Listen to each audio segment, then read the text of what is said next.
You don't know because I was constantly taught it doesn't matter. So when it comes to the things that bother me, I tend to not speak about it openly. I just change who I spend my time and energy with because I can tell you this bothers me. And for some of those that do care, they'll change what they're doing. And for those that truly don't care, they'll continue doing it, knowing exactly what it's going to do to me, get a rise out of me, a reaction that they would expect. But the others that don't know about it because I didn't tell everybody, they're gonna think I'm being outly too much. Like, why doesn't he sit down? Why doesn't he calm down? Like, come on, geez, this is just understand you are different from me. Understand I am different from you. And once we have that understanding, you'll understand the way that I react to things are not gonna be the same that you do. And my triggers and your triggers are not gonna be in the same spot. So she knew exactly what to do to me to get this reaction out of me. And I guess I'm at fault for being in this position, knowing that they knew the things that they did to do this to me and make me look so foolish. And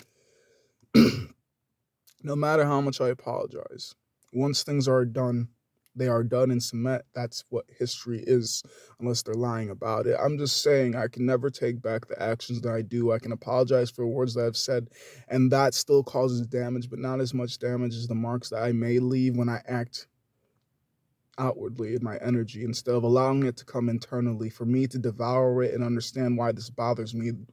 Actually, I do know why it bothers me, yet I still let you have the power over me to allow me to go outwardly acting like the hawk with my temperamental outrages. I shouldn't be coming out if I still get easily affected by what other people say to me. I shouldn't be outward with my energy unless people are being offensive to me. And I mean offensively trying to hit me. And I'm only doing defense when I'm coming outwardly with my energy. It's to protect me, not to hurt people. I'm only finishing, not starting. That's the difference.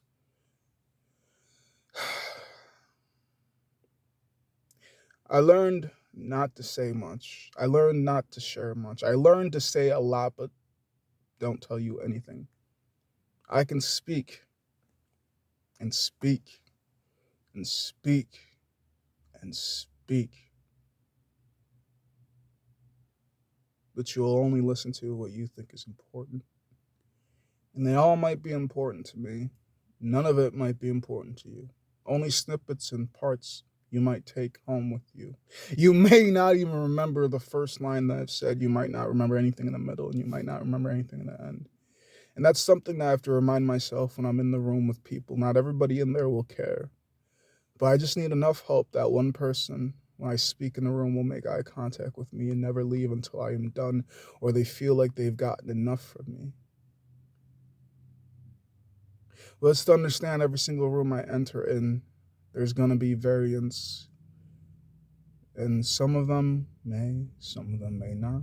None of them may, all of them may. It just all depends. And even if they're repeated people, the message may not be the one that they want to listen to. So is the messenger? Is it the message? Or is it the room?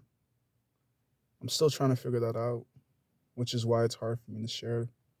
So I write poetry. It's mine. It's theirs. It's the collective's. I don't know whose emotions these are, but they came to me and I share them openly like they could possibly be mine. But most of the times I will correct you like, nah, I don't feel like this. I ain't never felt like this, but I can write it. I give voices to the voices that are too quiet for you to hear. I make them louder like, hey, I'm right here. I don't share my emotions, mainly because most of the times even I don't care. I think that was taught like most things was in my life. I was taught not to care for myself through others because they didn't care about me. Now that I care for myself, others still don't, but they're mad at me for doing it. Taking care of myself, well, it's not a problem to have. People mad at you for liking yourself too much. Yeah.